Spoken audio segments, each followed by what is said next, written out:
அனைவருக்கும் எனது அன்பான வணக்கம். திருவள்ளுவர் இயற்றிய திருக்குறளில் அறத்துப்பால் அதிகாரம் 8 அன்புடைமை.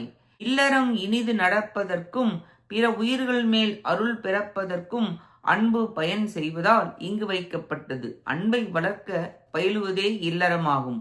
நாளுக்கு நாள் அன்பு வளர்ந்து கொண்டே போக வேண்டும். சிரித்த முகத்துடனும் புன்னகையுடனும் முகமலர்ச்சியுடன் பேசுதல் அன்பின் அடையாளமாகும். 71வது குறள். அன்பிற்கும் உண்டோ அடைக்கும் தாழ் ஆர்வலர் புன்கணீர் பூசல் தரும். அன்பிற்கு அடைத்து வைக்கும் தாழ் ஏதேனும் உண்டோ? அன்புடையாரின் சிறிதரு கண்ணீரே அவர் அன்பை பலரறிய வெளிப்படுத்திவிடும். தம்மால் அன்பு செய்யப்பட்டவரது துன்பம் கண்டவுடன் தம் கண்களிலிருந்து பொழிகின்ற மென்மையான கண்ணீருக்கு தாழ் உண்டு உள்ளதோ? உள்ளிருந்த அன்பை எல்லோரும் அறிய வெளிப்படுத்திவிடும், பூதல் தரும் என்று கூறுகிறார்.